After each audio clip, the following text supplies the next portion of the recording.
Hey everybody, welcome to week 5. Week 5 of Called to Coaching. Let's go. This week is a little different. This week is not your typical sport coach, but this week is my life coach, my pastor, Bill Leveridge.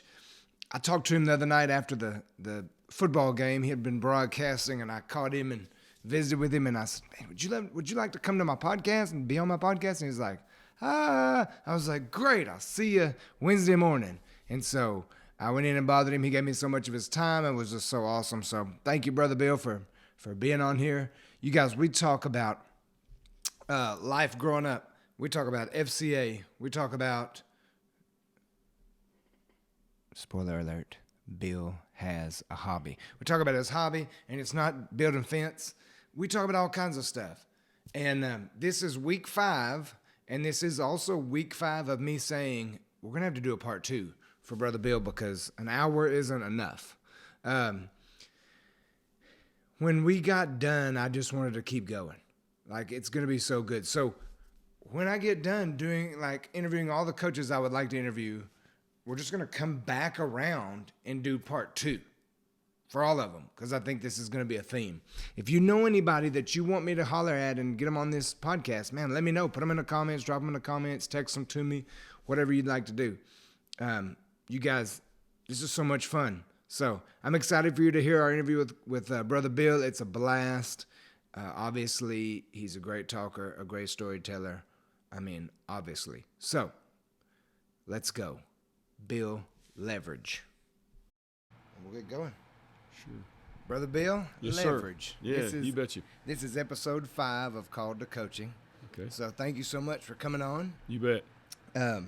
This is, if for anybody that doesn't know, this is my pastor.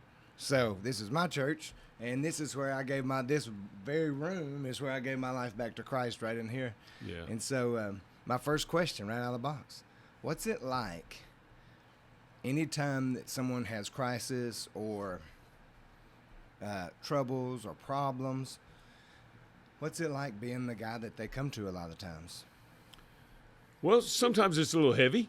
Yeah. Okay. You never know. You never know. Of course, when someone says I need to talk to you, and they come in, you never know if it's they've hit the jackpot. That's pretty rare. Okay, haven't had very many of those. But or it's a child in crisis, or it's a marriage in crisis, or it's a personal emotional breakdown. You just never know. So 40 years ago, it scared me to death. It doesn't scare me to death now because, to be honest with you, there's not a whole. I'm sure there's some things I haven't seen, but I've seen a portion of most everything. So you just. I guess it's like those guys that stand up on the stage and answer people's questions, and after 10 years, someone will say to them, "Hey, man, how do you know all those answers?" And he says, "Well, they're the same questions every time. There's not very many new questions." So it's a lot like that. In other words, after a while, you deal with the same basic things over and over and over. Oh, they have a little different. They're nuanced a little bit, or they have a little different twist. But the same core issue is the same core issue, and that's what keeps coming up. Yeah, absolutely. It's a sin battle of some sort. Come on. Okay? It's a sin battle of some sort. So, anyway. You shared with me the day you said, until you get this relationship right, these won't take care of themselves. You get these right, and then we can start working on this. You get this one right, and then these will fix themselves. And, man, it's groundbreaking. I've shared it over and over, I bet 1,000 times already.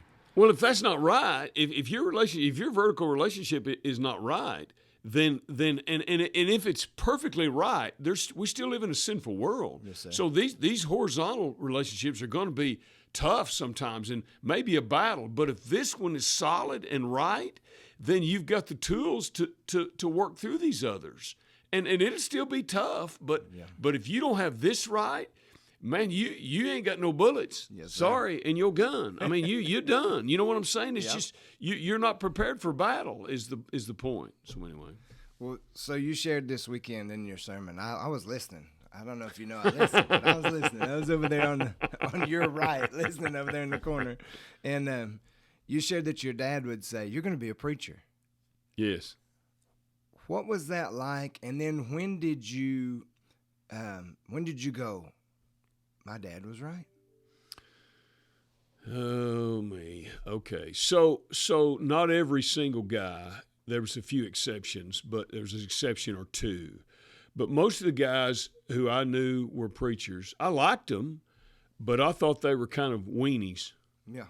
Kind of sissified just a little bit. Okay. Mm-hmm. And there may be people that think I'm that way. I don't know, but my mentality was I'm not going to be one of them. Because they're just not very tough. They're just not very, they're not very manly. Okay, and I think I might have missed it on some of them, but that was just my perspective as a kid. Well, I'm not going to be that. Come on, give me a break. Okay, I mean, give me a hammer or a postal diggers or something, but I'm not being one of those guys. Okay, but working through a message, even as a kid, it intrigued me. Mm-hmm. I was interested in how they came up with what they came up with, and then I would listen to them and think, well, I would have done that a little differently, or I would have approached it, or oh, he should have said this. In other words, I'm out there critiquing the guy, and I'm 6, you know. So Dad saw that. I just thought everybody did that. I didn't. I mean, you know what I'm saying. You know how it is. I didn't go, oh, well, that must mean. I went, I don't know what it meant, but anyway, so he would see that, and he would say that. Well, I thought, and of course, his nickname that everyone that knew him close before he moved here, for sure, all the family called him Preach, because his dad would say to him, "You're going to be a preacher." Now, there's a long family story behind this that I won't try to tell, but basically, my great grandfather lived at Wayne, and someone in the community wrote a poem about him when he died. I'm going to share it here in a few weeks, probably from the pulpit. But it's a beautiful poem about how his spiritual life impacted others. Well, it impacted my dad greatly. My dad, he died when my dad was like 7. Okay, but my granddad, he was kind of a character. But I think he loved the Lord. He played along the edge. And my great grandfather was a godly man. So that influence impacted my dad. So my dad saw some things in me, and he thought that. Now, I ran from it. I fought against it because I didn't want to do that. I didn't see myself doing that. And then I entered the ministry. I worked in a private Christian school for about 12 years, but I was always also the youth pastor in the church there. And anyway, long story short is as I began to get into ministry, I began to see that God was using me doing that. And I began to see that I had a measure of skills that I believe God had given me to use in that ministry. I believe I was effective doing that. I don't know. Average. I've never been more than average in anything. Okay, but I think I was average. Okay, so what I began to see, and then I began to be passionate about that. I said, man, this is where it's at. I got to make a difference. And so I began. There was an urgency in me. And so I still was saying, well, I don't want to be that preacher guy. Get out of here. You know, because youth guy, he can be a little edgy. He can be a little, you know what I'm saying? He don't have to be that weenie, you know. He don't have to be the weenie. So anyway, and then when I saw my time as youth pastor kind of coming to an end, then the pastor came into my office and said, I'm quitting. Are you interested? And I went, well, I don't know. And then when I went home, in the next few days and weeks, God just began to create a burning passion in me. Yeah. And the church said, we want you to do this, and the passion hasn't waned. I get excited about, one of the things in school, I floated, man. I mean, it's terrible to admit, but I floated through my master's degree at East Central. I just floated. I did just enough to get a B because my dad, he got redneck if I got a C. Yeah. Because he knew I could do better. But I didn't care about making an A. If I got an A, I went, oh, big deal. I mean, I just didn't care. And then when I got into studying the scriptures and seminary work, after the first couple of classes, I went, you got to make an A.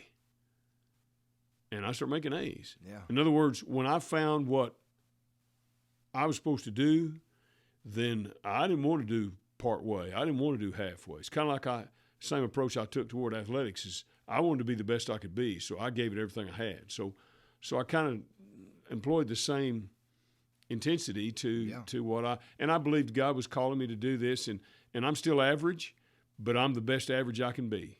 Okay, that's I mean, I'm still average, and that's okay. I don't pretend to be anything else, but I'm not average because I'm giving half an effort. Mm-hmm. When you see average, you know I'm giving it all I got. Okay, and that's okay. I'm comfortable with that. You know? Yeah. So I don't know if you're average. I know you're very humble. I know you're very humble. Well, I'm just honest. So you said before y'all came here, before your dad came here, where were y'all at before? Hera. At Hera. Oh yeah, that's right. You told me Hera. Mighty Hera Panthers. Yeah, I still know now. I don't know if they may have changed it since the 1970, but I can still sing the fight song and the school song. Okay, I know them both because they taught us to them in elementary and made us sing them. Yeah. So anyway, kind of funny. You're gonna be ready when you go. Hey, you betcha. I was a Panther all the way. Now, but ever since 1970, I've been a Bulldog. You know. So how old were you when 13. You're 13 years old. 13. Who was your coach when y'all showed up?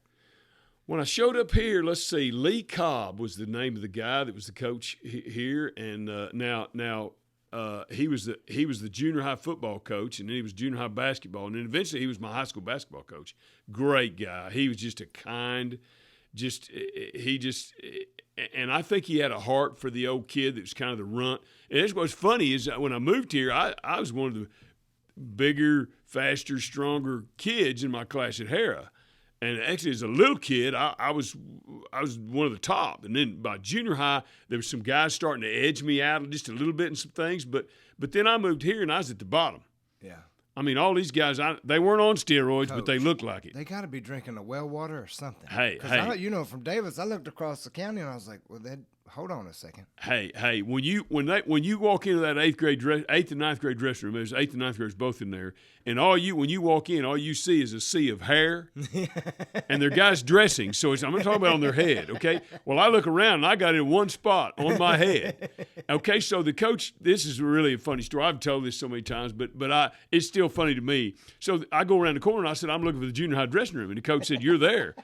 Okay, I already knew you're in trouble. Okay, so he gives me some stuff and gives me a locker number. So I locker. Well, this guy's about 4 or 5 inches taller than me.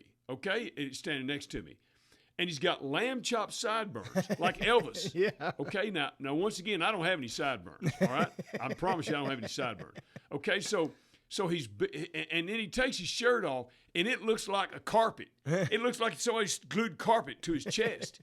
And I'm not I'm not exaggerating a bit. Okay, and I go, okay, so this is 8th and 9th, so he's a 9th grader, but he's been held back twice. Yeah. So he's really a junior. Okay? So I go, I ask him what his name is. He's a great friend. We meet together in a Bible study. He's a great guy. And he's the same size he was then, pretty much. Yeah. Okay, but he was full grown. Yeah.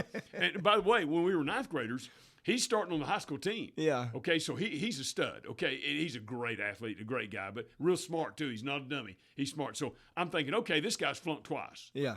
But so I say, okay, what's your name? And of course, in a real manly voice, he tells me his name's Chris.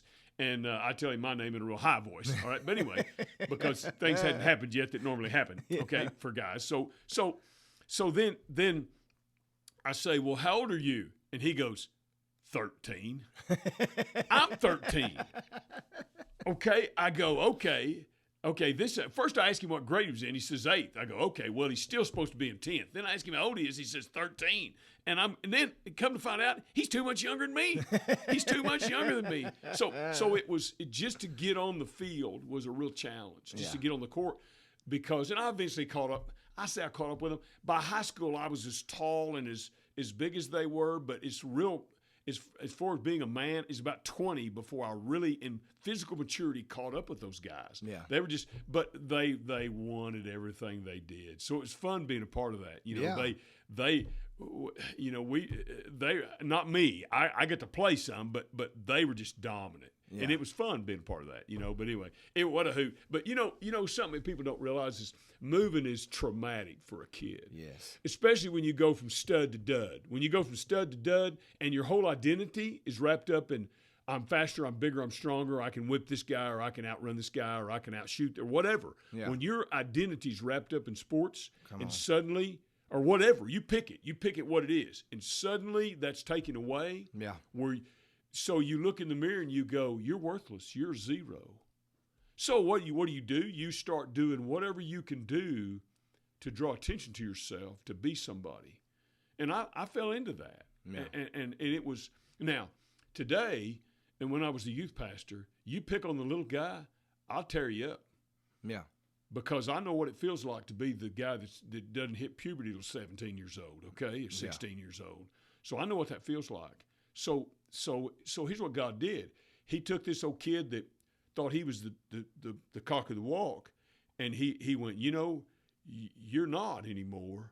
And what he did during that time is he was shaping me for what I do, to give me a heart for people who are downtrodden, to give me a heart for people who are the little kid who don't have a chance, who's immature and he's frustrated because everyone else is not immature. Yeah. And, and everyone else is going, hey, and he's going, hey, and he don't know what's going on. He don't understand it. And he's as smart as them, and he's as mature mentally as them, but physically he ain't there. And in the dressing room, are you kidding me? Yeah.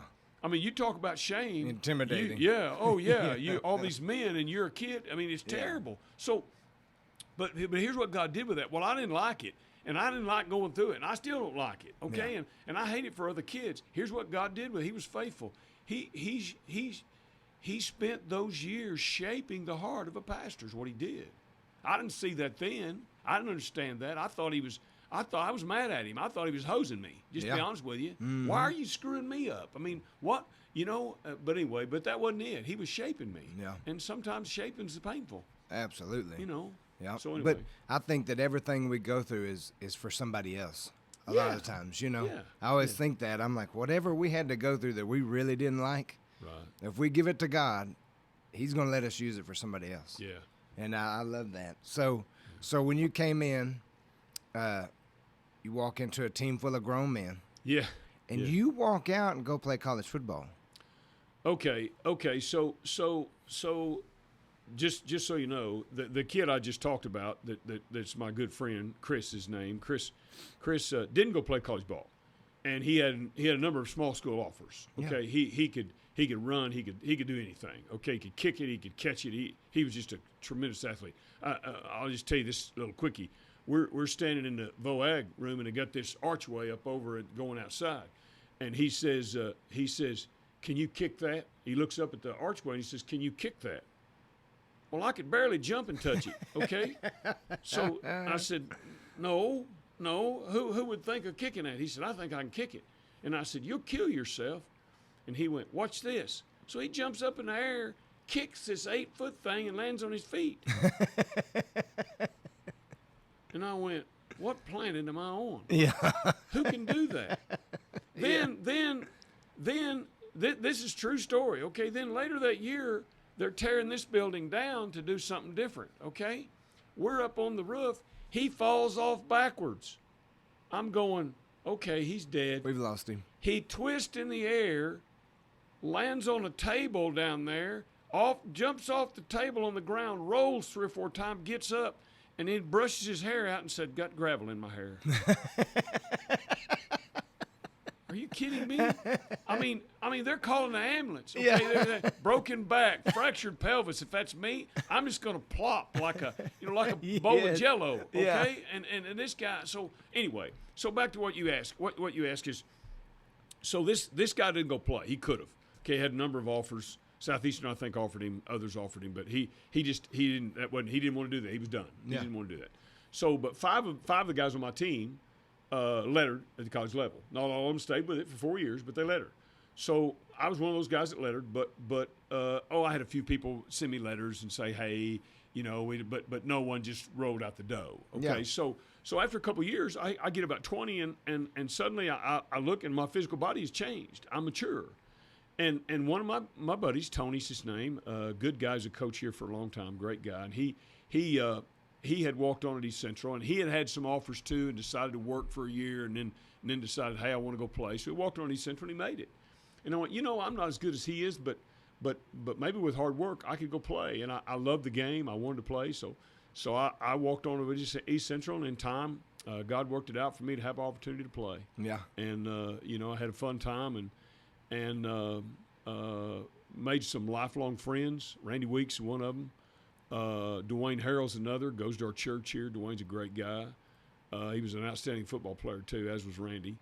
And I think if you look at East Central history, they'll probably say, there's a couple of years in there when we were really dragging the bottom of the barrel for a safety.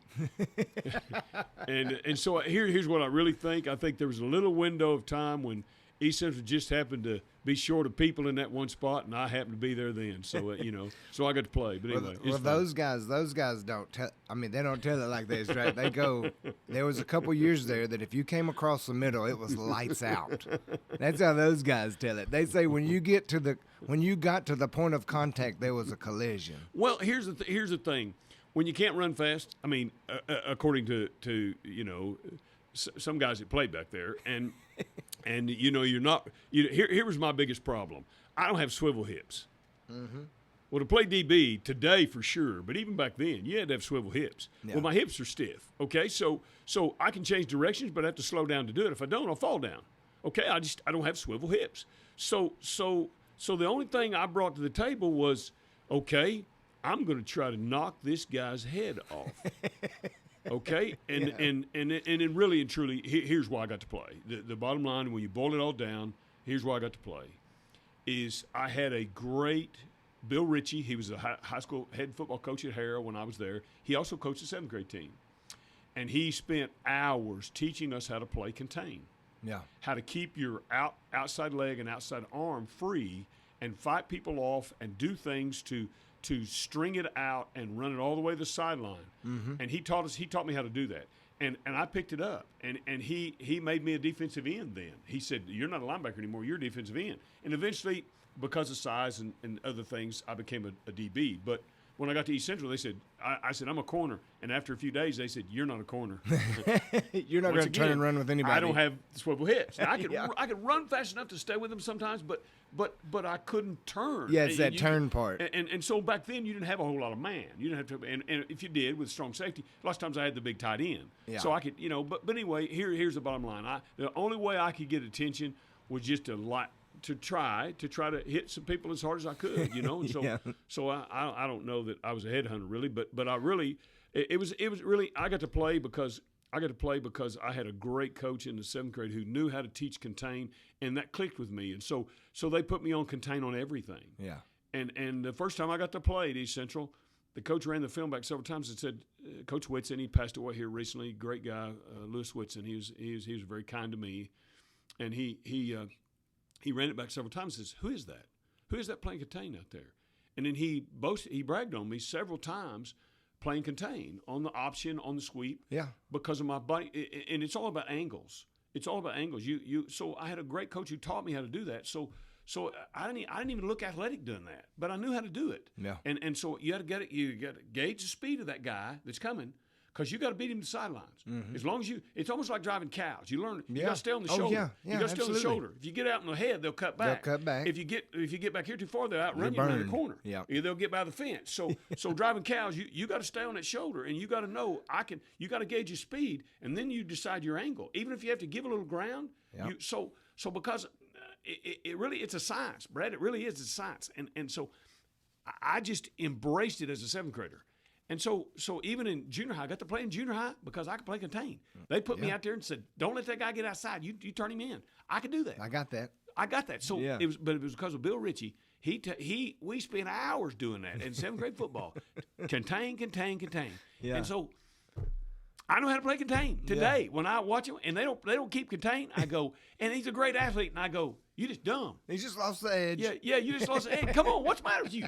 I mean, who's not, and when they lose contain, it just drives me crazy, because I say, here's an old guy, it's average on his best day, and he didn't lose contain. You shouldn't be losing contain. Yeah. It's a mental, they don't understand the angles and the body positioning, and they don't understand the strategy. Yeah. And it's simple, but anyway, you get it. Well, hey, and they quit letting them cut block, because I know in your day, because in my day we had this giant pink ball that Jody Weber would just throw at your legs, and I played weak side defensive end when people actually ran the option. Right. And we had to do contain. So if anybody got to your right shoulder, or whichever shoulder was the sideline shoulder, film was not going to be fun. Right. Like I was kind of like you. I didn't think I was any good, but I sure didn't want to go watch film and get pinned inside. Goodness, it's terrible. It's gonna be bad. And something that I learned was most of the guys coming out to block you, that's not their favorite job. No. They're not great at it.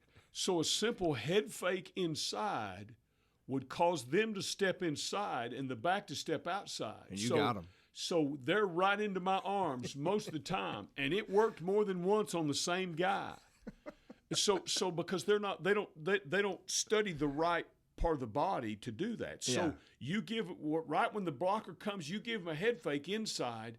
He steps inside. The back goes, oh, I can pop out. He pops right into your arms. Yeah. So like, there I he is. can't tell you how many times. I mean, guys that could. Well, I'll put it this way.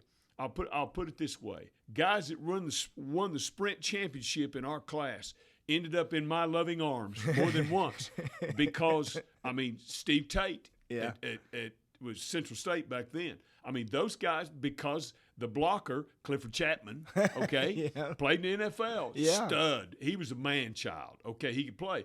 But blocking wasn't his favorite thing, I'll promise you. He wanted to run with the ball. And I understand that he was a great athlete, okay? Yeah. But blocking, a quick head fake inside, and you got him. You got him. I mean, anyway, you can't do that every time, but it works. I'm telling you, it works. Anyway. Okay, so for time's sake, and since this is a PG-rated podcast, can you tell me about the first time you met Randy Weeks? Oh, my goodness. Do you remember? Yes, I do. Yes, I do. And here's what happened. So my coach in high school, Coach Carl Melson, great coach, great motivator. I love him dearly still today. He goes to our church. Yep. Same spot every Sunday. Yeah. Him and of course, Coach Dixon, who passed away last year.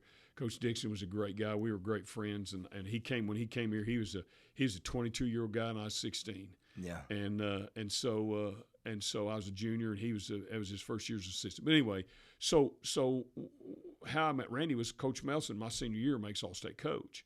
And two of my classmates made All-State. So Coach says, hey, Bill, you want to go be manager?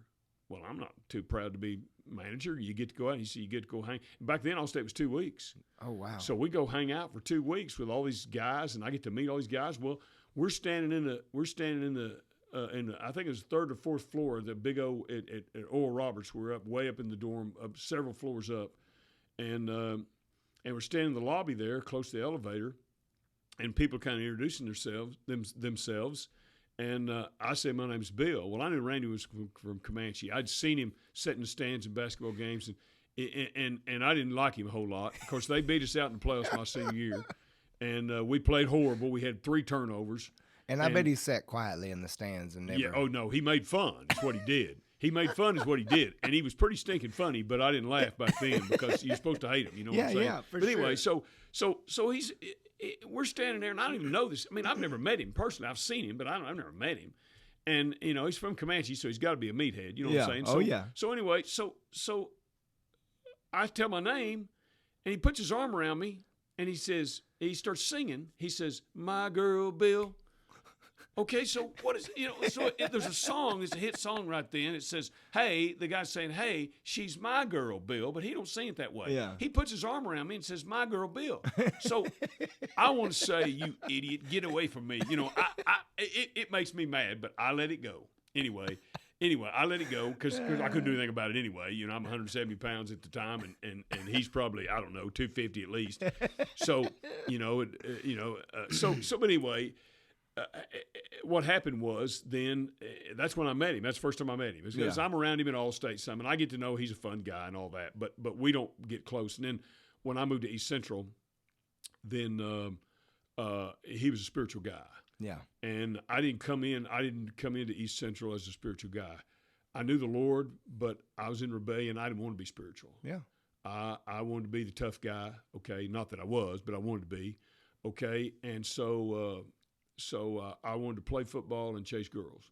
Yeah. And I just didn't want to hear the Jesus stuff. I knew it was true. I was still going to church. I was still playing the game, but I wasn't committed. I was living for myself. And so Randy had a big impact on me, and he preached at me quite a while. I still think I should get a cut of whatever he makes preaching, because he got good working on me. But anyway, and I've told him that before. I think we should have signed a contract back then, and I get a certain percentage. But anyway, because he practiced up on me, so he's as good as he is because of me. He sharpened his axe on you. Yeah, I'm just taking all the credit here. No, I'm kidding, but anyway, no, but so he became a great friend, and we're great friends today, but what unites us together, although we talk football a little bit, what unites us together is Christ. Yeah. And I believe Randy would do anything in the world for me. I think so too. He's a great guy, and he has a unique style. He's a great communicator. He's hilarious, and he gets you laughing, and then he just drives a stake right in your heart. He does. And God has given him that gift. I don't have that. I don't have what he has. I'm a different breed, a cat in that sense. But God made us all different, you know. And he can get by with saying things that they'd put me in jail for saying. And he can say it, and everybody just laughs and says, "Isn't he funny?" And I said, if I said some of that stuff, they'd be indignant. You know what I mean? It's totally different. It's totally different. So, every time he comes here, I have someone call me after and be like, do you know that guy? Yes, I know him. Do you know he said you eat lead? Yes, I know. That's one of the nicer things he says about me. One of the problems with Brad is he grew up eating them paint chips. They told him it was Rice Krispies. Paint chips. Exactly. Got all that lead in there, man. He can't be right. Yeah, that's what we get. He says, "Well, you're from Loco. You're Stevens County," and oh no, I knew I was in trouble right then. Yeah, he's he's a very gifted guy, good guy. Anyway, like I said, one of the great things from East Central was lifelong friendships, and of course. Another was Paul McGrady, who Paul's been active in FCA, and he was an assistant AD and football coach, track coach. He's coached about everything Southern Nazarene has up there. Yeah. And but Paul was an outstanding athlete. He was a great athlete, shot putter. But anyway, just so really, it's the friendships. And there's some of those guys that I would still be friends with them. I just don't see them much. You know, we just don't see them much. But I guarantee you could do a whole podcast series over you guys at East Central through those few years. I mean, you and Bebop and Jono, and then you go into Coach Rose and get there was a strand there of guys that's made a huge impact across the world. And FCA, honestly, FCA at East Central was a very powerful force on me. Yeah. Because when in fact it was in Randy's room when I got down on my knees and said, "God forgive me, and I want to make an impact. I want to live for you, number one, and number two is I want to lead others to do the same." And I still wasn't thinking pastorate. That's far away from my mind as could be. Yeah. I was going to be a businessman of some sort and try to influence people through that. But God had other plans, and that's okay. But there's a lot of people who I think God got a hold of through Fellowship of Christian Athletes during that time, and it was just in fact, it wasn't long after the Lord convicted my heart about my sin that we began to lead a FCA group, and of high school kids. And so just, anyway, there's been lots of doors opened, and I've got to make lots of lifelong friendships through FCA. So the FCA at East Central University had a big impact on me. Yeah, that's really cool to hear. To get to hear that is really awesome, because Jono left East Central to work FCA, he didn't leave there to work FCA. When he left, he worked FCA, and right. He paved a lot of roads for all of us to keep doing it now. Sure, him and Chuck Bowman, and now all of us get to do it. Yeah. So, what you were talking about, you were kind of running from the Lord. Do you remember that moment when you thought, "Listen, this run has got to go the other way"? Yeah. Here's what happened. Is I'm sitting in a cafeteria. The football team, I don't know how they do it at other places. They probably don't do it this way anymore. But at East Central, I think the cafeteria was open until 6, but the football team ate after that. So the football team showed up after that, and we got extra meat. Yeah. In other words, I'm sure some guy donated meat, or sometime they said, "Okay, so you football players get double meat." Okay, so we had to wait till everybody else was through. Well, so I'm sitting there at a table by myself, minding my own business, and a friend of mine from Shawnee comes in. Well, he was with a couple of girls, and they had gotten there late to eat. I don't know what reason, but they were with him, and they were from Shawnee. They were his buddies, and so one of them says, "Who's that guy over there?" and points at me, and he tells her who I am, and he goes, "But he's dating so and so, somebody else." So she goes, "Oh, okay," and then she makes some positive comment about me. Okay, and I don't remember exactly what it was, but it was like he's, he looks decent or something. Anyway, it was something like, he might work. So anyway, and so he comes and tells me, but he doesn't tell me that. He says she was drooling. Now, I didn't know her, but I knew of her, and I knew her reputation. I'd never met her before, but I knew of her, and I'm thinking she probably wasn't drooling, and he was a little bit. He's one of those guys that told it a little bigger than it was sometimes. Okay. Yeah. That was kind of his nature, and everyone called him on that on the football team. But he said she was drooling. Well, I said, well, she's really pretty. I said, I understand she's got a great reputation. I said, she's nice. And I said, we'll see. I don't know what's going to happen with this other deal, but I'm dating someone else right now a little bit. So then he goes and tells her that I'm drooling. Okay, so she don't know me from Adam. So she thinks maybe he is drooling. Okay, so anyway, then here's, and I'm getting around to answer your question. It's a little bit of a story to answer it, but all right. So anyway, the other relationship ends, and I begin to date her.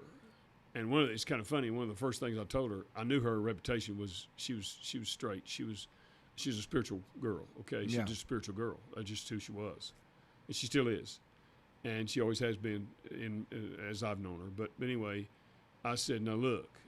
And this is so arrogant. I was such a jerk. I said, look, I like you and all, but I'm going to do what I want to when I get ready. Okay, I'm going to go where I want to go. I'm going to go with who I want to. So just so you understand that. And she said, so? Like, who are you? Okay, she just basically just stiff-armed me right there. Like, okay, so you think you're, I mean, it was beautiful. Anyway, so here's what, she didn't say a word. She didn't throw any rocks.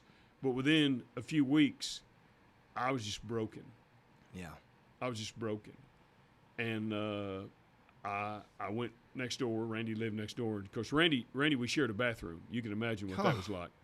Okay, so. Yeah, he owes you. Yeah. So, you could lock the person out, but when you got in the bathroom, you couldn't lock yourself in. Yeah. So anybody from either side could open the door and come right on in, which was not a big deal. It's all guys. But Randy would go in the bathroom to do his business and flip our door open. We'd shut it, he'd flip it open again, so we'd have to lock it. And he'd say, "Oh man, I don't want to be in here all alone."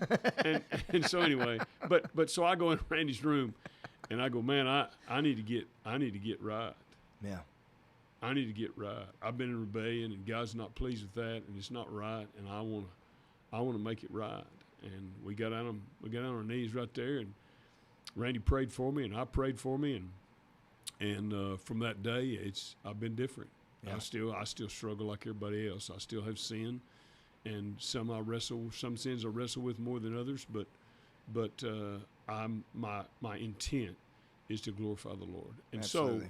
so that was the moment, and it was the influence of it was a silent, not necessarily silent, but it was a soft, gentle, humble person of my wife who was my girlfriend then, kind of, who I think God used to get my attention. Yeah. Because see, here's the thing. Here's the thing. I went to East Central going, okay, if I can start, and I can date the prettiest girl on campus. Not that I think I'm all that handsome or anything. It was kind of a challenge. It's not that I walk in and go, "Aren't you so beautiful, Bill?" It's not that at all. It's go, "Well, you're pretty rough looking, but maybe you can smooth them anyway." Okay. Yeah. So that I'm just being honest.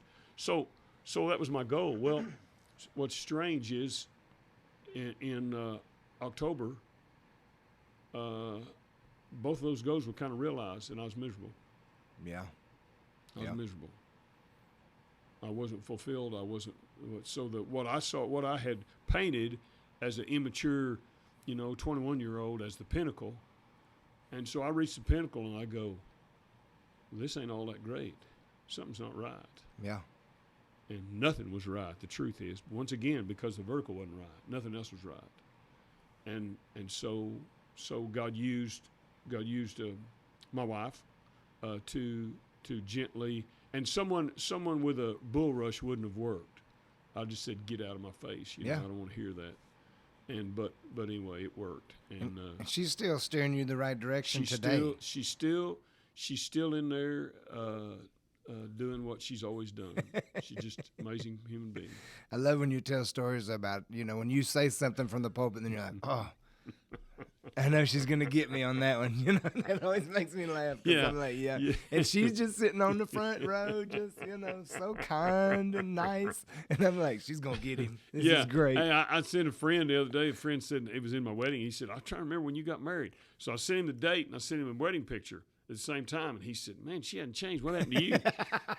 And I said from the pulpit, from the pulpit, I told this the other day too. I said, well, living with me is a lot easier than living with her. That's why I've aged a lot more. Of course, that's a big lie. Anyway, I told her we had some laughs about it. But anyway. So I think that's why I love this church. I love coming and just getting to hang out with you, because a lot of the stuff you say, I'm like, oh, yeah. Because I didn't know I wasn't the best looking guy. I just thought I was the fastest, most athletic, best looking. I just thought all those things are just. And then finally I looked back at my pictures and I go, oh, golly, that's what I look like. I don't remember it that way. I thought that was pretty cool. Yeah. There's a with age there comes a certain sense of reality. Yes, sir. Anyway. So after college, Shawnee. You go to Christian school, and then and you're working there. What was when did you feel called? Like, what happened to get you back to Sulphur? Kind of funny. I and just real quickly is I applied with several corporations, and several tried to hire me, but I didn't want to work for them. The one I wanted to go to work for turned me down. Said I was a can't miss. You're a can't miss. And then they said that, and then suddenly I get this letter saying, sorry, we don't need you. So I apply again through another department, and they make me take a test and all this stuff. And anyway, the guy that set it all up, anyway, they basically tell me, and this is harsh, but it was just the climate at the time. They said, you're not the color we need right now. Yeah. Okay, well, I wasn't happy, okay? But about that time, my father-in-law, who was the pastor of the church, said, hey, we need someone to work in the school. Would you come work in the school? Well, of course, I kind of patted him on the head and said, thanks, but no thanks. I wasn't going to go some podunk place and do that. Yeah. And then I just kept getting the door slammed in my face. Now, understand, not everybody slammed the door, just the ones I wanted. The ones I didn't want were offering me jobs, but I didn't want to do that, okay? I already knew I'd have enough experience. I knew those jobs didn't fit me. So I took it kind of as okay, I'll come help you. Yeah. And then they helped me a whole lot more than I helped them. But anyway. Yeah. So and over time there, that's where I just learned so much from him. And then what happened is we had a school. We had we had 350 kids in the K through 12, and then we had about 120 preschoolers. So we had between 450 and 500 people I was responsible for, and kids, and then staff and all that. And my father-in-law got into he had always been he was, in other words, in a Baptist church. He had guitars and drums in the 60s. Oof. Okay, so he was way out there in front. Yeah. He understood and all the things he was doing, he was way out in front of your basic guy. Yeah. And then what happened to him, and he was still brilliant and all that, but what happened to him is one day I said, okay, now if we're going to take this school to the next level, which I wanted to do. And if you're wondering, Christian Heritage was kind of our model. Yeah. And it was kind of the model that I was looking to, because they had a great program, and I think they still do things right. Yeah. Okay. And so that was the model. Well, he said, well, we pretty much got all we ever need, and we're as big as we ever need to be. In other words, he kind of put a damper on it, and it wasn't mean. It wasn't. He was. But I saw him, and part of it was his age. He had been pushing for 40, 50 years, and he was starting to pull back. Yeah. And just kind of coast is not the right word, because he wasn't lazy. It was just kind of glide. Yeah. And I went, I'm ready to push. Well, suddenly I realized you topped out. Because, see, it takes a lot of money. In private school, it takes a lot of money to go past just the mundane, regular things. And we're at the point we're going to have to go to the next level, or we're going to start losing kids. Because parents expect extracurricular things. We had a few, but not near. We're going to have to really develop our program. It's going to take money to do that. Yeah. You can't pay people nothing and get them to work for you. So So he drew the line in the sand. Kind of, he wasn't mean about it. He just said, "Oh no, where?" He said that several times, and I went, "Okay." He's always been behind me. He's always wanted to push, and now he doesn't want to push anymore. And so I'm done. Yeah. I knew. God just revealed to me, you're done here. It's done. Well, I came to a funeral of a class. One of my classmates' father died in the winter of early spring, maybe. I think it was early March. Actually, the funeral was. I believe that's right. And I came to the funeral. And my dad had been taking treatments for cancer treatments, and he'd already retired. He'd been taking treatments. So after the funeral, the cemetery's just a couple miles from my mom and dad's house. So I went by the house. And when I went by the house, my dad said, "Hey," he told me to call the youth minister's name. And he said, "He's retired." Yeah. Or, he's left. He's gone. He's moved. And I went, "Huh, how about that?" So I left to drive home. It's about an hour, maybe a few minutes more than an hour. And all the way home, I couldn't get that out of my head. And it just began to overwhelm me. Yeah. By the time I got home, I couldn't wait. Of course, we didn't have cell phones then. At least I didn't. I couldn't wait to get home to call my dad and say, "Hey, do you think they would consider me?"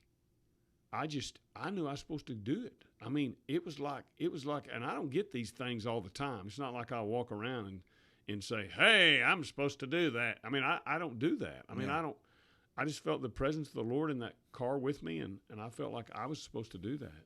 So I called my dad, and he said, "Well, I don't know if they'd let you do that or not." and he didn't always see eye to eye with the pastor, and he loved him. He just didn't see eye to eye. And so, and the pastor knew that. And they had an amicable relationship, but my dad's thinking, the last thing that guy's going to do is get you on staff. Yeah. So I came and asked him. And I set up an appointment with him. I said, "Look, if you say no, I won't apply, and no one will ever know that I thought about it. I don't tell anybody. Yeah. Your secret's safe with me. If all you got to do is say don't do it, and I'm done. I'll walk out of here, and you'll never hear from me again." And he said, "Oh no, he pretty much said if you feel like the Lord's doing that, then go for it." So I put in my resume. Boy, it took a long time. I was about to give up. Yeah, and I wasn't first choice, but God worked it out anyway, even though I wasn't first choice.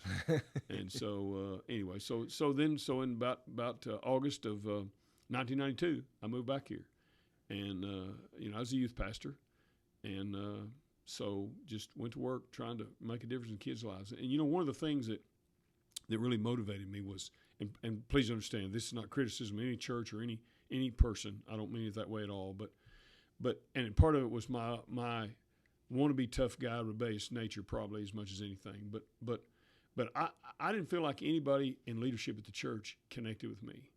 Okay, now, and part of that was my problem, if not all of it. Okay, but I feel like part of it was they didn't want to connect with me. That it wasn't important to them to connect with me. Yeah. Okay, so I went. And I don't blame them for my sin, because my sin is my fault. But I went, okay, what if the church had someone that wanted to connect with every kid in this high school? I don't care if you're a nerd or you're a brainiac or you're a jock or you're a thug. I don't care. Yeah. I want to connect with every one of them. I want to become friends with every one of them. Every one of them.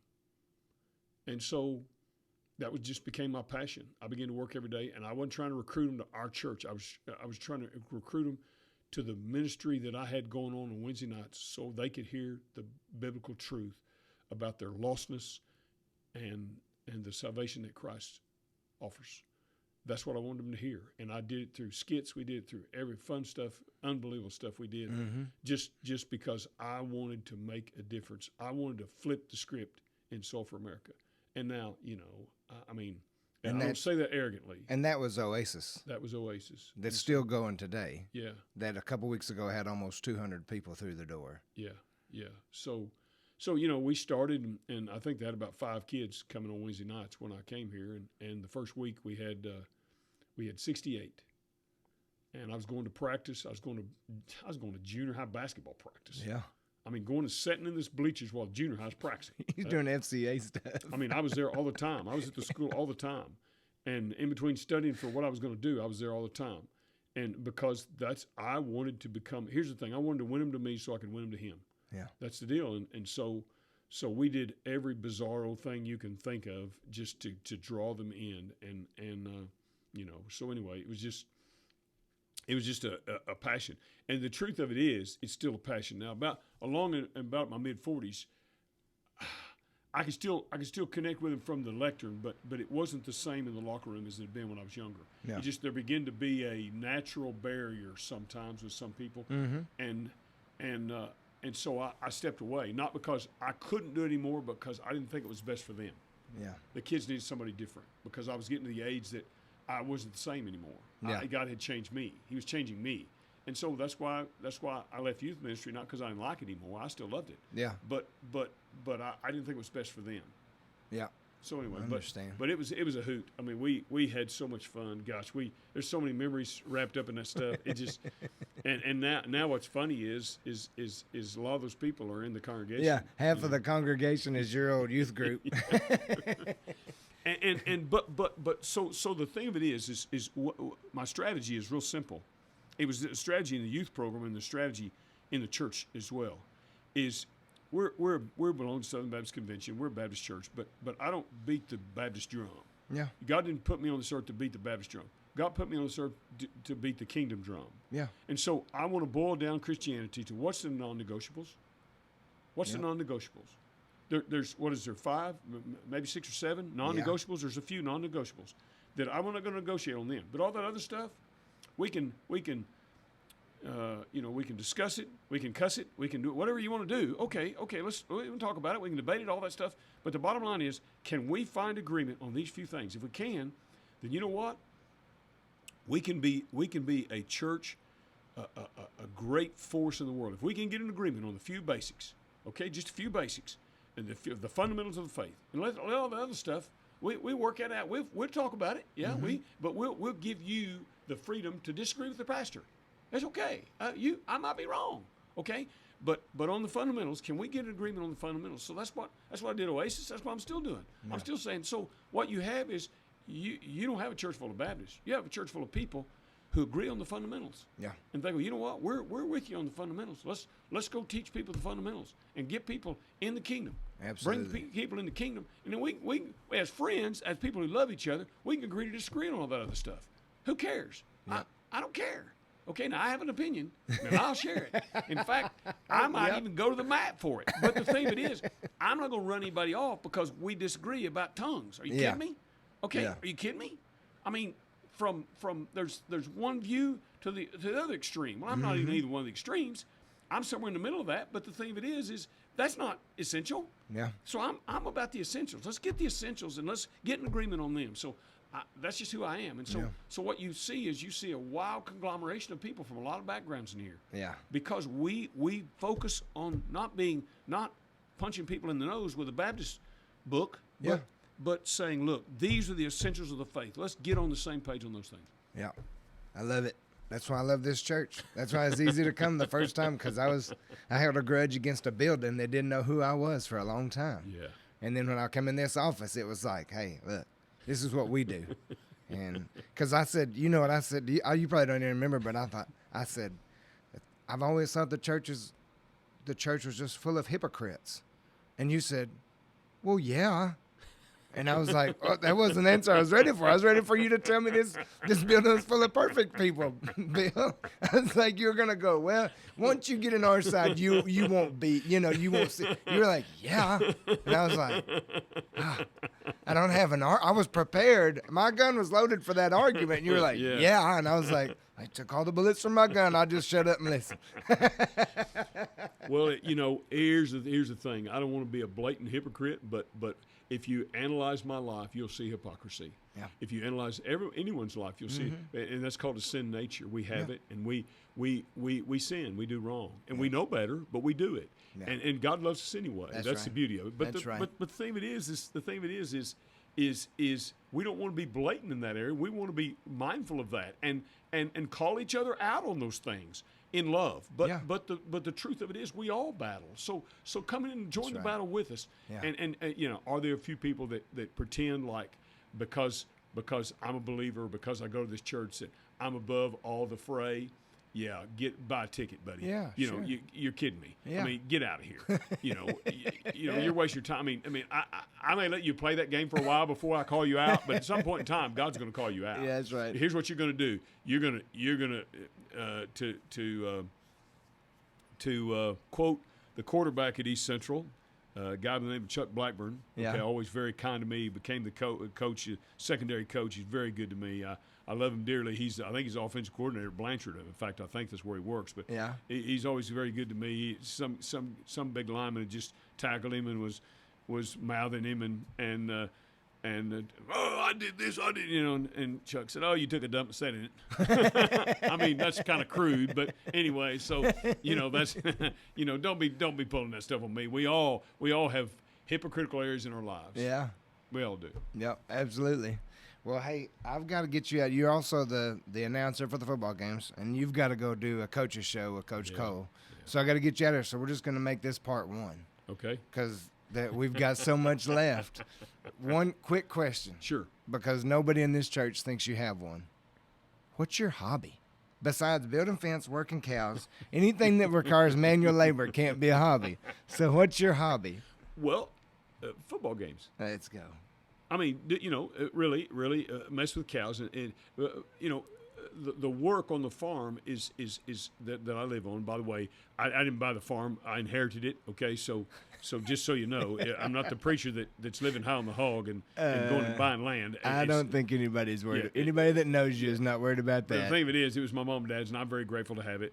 And I like cows, just messing with them a little bit. So I didn't have them for years because I was so busy, and now my son has moved back to town, and so we share some, and we mess with them, we play with them. But anyway, the bottom line is my only hobby that I know of besides that is doing the broadcast for the Bulldogs.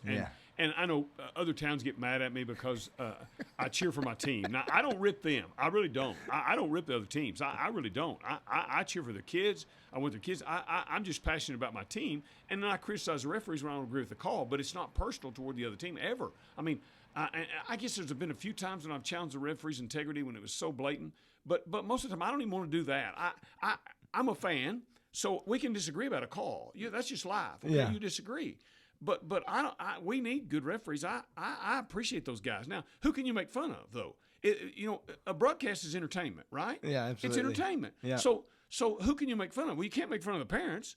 You can't make fun of your players, or your parents will kill you. Yeah. You can't make fun of the other players. You don't want to do that, or other team, or other town, or you can't make fun. So the only ones you can make fun of is the referees. Okay, so we do that in jest, just having fun. But I don't call their names, and I don't know them. Most of the time I don't know them. But I'm just having fun. I'm not. It's not personal. Where here's the thing. One of the things I love to say is, if a guy can't look straight down and see his feet, he shouldn't be spotting the ball. I mean, does that not make sense? If you can't look straight down, when you look straight down and you can't see your feet, okay, how can you spot the ball right? Okay, I mean, that's funny. I mean, I think it's funny. And I even said one of them guys, man, he needs one of them big old mirrors wrapped around his waist like the bus has out in front, where he can see out there. He can see down, see around corners. Yeah, he can see around the corner. So anyway, but. Anyway, I appreciate them. But no, I just have fun. I mean, it's fun. And here's the reason I took the job years ago, 32 seasons ago, is because I get to know every kid, the position he plays. Every kid that plays ball, I get to know his position. I get to know his name. I get to know everything, football-wise, a lot about him. So when I saw him as youth pastor, I can go, "Hey, man, I saw you the other night," and so instantly we connect. So it was a way to connect with kids better. Yep. Then something else is I got to know the coaches. Mm-hmm. Okay, so I was trying to impact them too, so I could talk to them about the game. I could talk to them about their job, about what they did, so I could become friends with all these guys, and not for the purpose of so I could be on the inside of the Sulphur dynasty. No, are you kidding me? No, that's not it. I don't. That's not it. It was to try to impact. But if you can't get in, you can't impact. So doing that broadcast let me in. Yeah. And it's still letting me in today. Absolutely. And so but I don't want to do it for personal gain. I'm not after something for me. Well, they're cutting you a big old check. I reckon, for every game. Give me a T-shirt. I mean, give me a cap. I mean, yeah. So and I mean, but the bottom line is it's all about impact. It's all about impact on other people. It's all about making a difference. and you anyway. So Yeah. that's it's just so that hobby has given me a chance to make an impact, and well, here's what's really a blessing. I'll see some older couple, and when I say older, I'm talking about in their 80s or even older, and I'll see them somewhere like at Walmart, and they'll come up to me, and maybe they don't know, aren't you do the broadcast, don't you? Yes. And they've been doing this for years, and they tell me, "Oh, we watch that or we listen." Yeah. For years, it was just listening. Yeah. We listen every Friday night. It's and then I'll see them. When it's over, and they say they're having withdrawals. Yeah, season's over. It's like, what are we doing on Friday night? So they look forward to that. Yeah. So that That's encourages me. But it's Absolutely. not that. It's not like I'm Red Skelton or something, doing an hour-long entertainment show. I'm not trying to entertain. Yeah. I'm just trying to have fun and hoping people that watch or listen can have fun. Yeah. And so, but it's a hoot. Oh, it's good. fun anyway. Well, you better get to it because I don't want to keep you or Coach Cole waiting. So Okay. Well, actually, he told me he had another appointment this morning. good. So he's put me off a little bit. let's go. So all right. Well, let's go a few more minutes. I got one more question. Okay. So we've got your hobby is playing football. I mean watching football and broadcast football. What in what way? So I always ask the coaches. The last question is, how do you want to be remembered as a coach? How would Bill Leveridge want to be remembered as a pastor?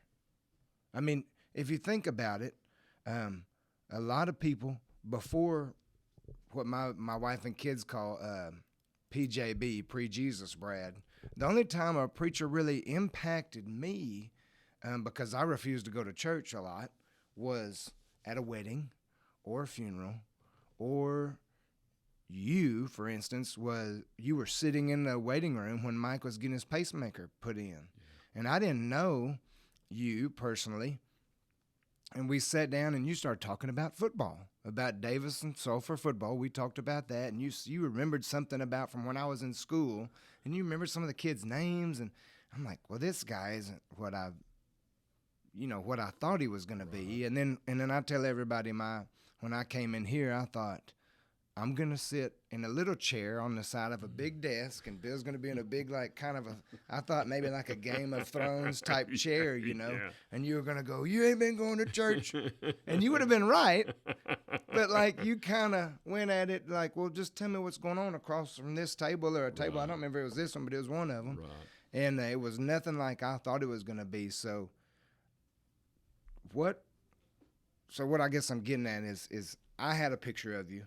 Sure. And then I got to know you, and I got a whole different picture of you. But what would you want to be remembered as when somebody says, well, Bill's my pastor? Okay. How would you like to be remembered in that light? Paul says, 2 Timothy, and this is near the end of his life. He's pretty sure he's going to be executed, and he says basically, I'm being poured out. And so poured out. He's talking about. He's referring to the drink offering. I won't go into all that, but the reality is that if you belong to Jesus Christ, then His desire for you, whether you're a coach or whether you're a welder, or you run cattle, or you farm, or you work in a grocery store, or you work in retail, whatever you do, if you belong to Christ, then I believe His desire is that you be poured out for the sake of the gospel. In other words, every talent, every ability, everything that He has given you in order for you to give it back to Him in service in the kingdom. So I've said this from the pulpit before, but I hope to be able to live up to this ideal. It's pretty high ideal, but when I die, I hope people can look and say, well, there ain't nothing left. He's given it all away. He's poured it all out. effort, energy, health, money, everything. Yeah. It's like Randy said. He said, I've already decided when they write that check to the undertaker, when I die, it's going to be hot. Now, Yeah. I don't want to cheat the undertaker. I don't want to go that far, okay? But the thing of it is, I think Paul is saying, I have given it all. Yeah. I've given it all. I don't know if I can say that, but I want to be able to say that. So I know I can't say that. I mean, there's been times when I've held back and I should have given more, but of myself. But in the final analysis, if someone can say, if the people can say two things, that guy gave it everything he had, and that guy made a difference, then what else matters? Yeah. I'm not sure there's anything else that matters, because there's nothing here that Job said, naked I came in and naked I'm going out. And Yeah. I believe that's true. So I'm going out with nothing. I just hope that I've poured it all out for the kingdom, is because really and truly, I doubt if they'll name a highway after me. I'm not thinking that's going to happen. And I'm not degrading or criticizing anyone who has that. Yeah. Attaboy, good job, whatever. I'm okay with that. But 40 years from now, for instance, who won the Super Bowl in '74? Who remembers that? Yeah. The guys that played in it do, but Yeah. and maybe their families and maybe a few rabid fans, but no one else does. Yeah. So all that's fleeting. But see, my great-grandfather, who I never knew, is still speaking. He spoke to my dad, who spoke to me, and I spoke to my son. And so my great-granddad, I'm going to preach over this before long.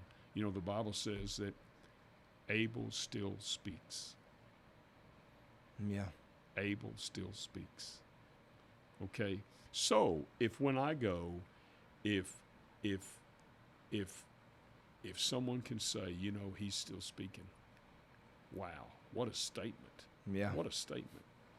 I'm Absolutely. going to preach over that coming up real soon. But, Good. But anyway, it's by faith.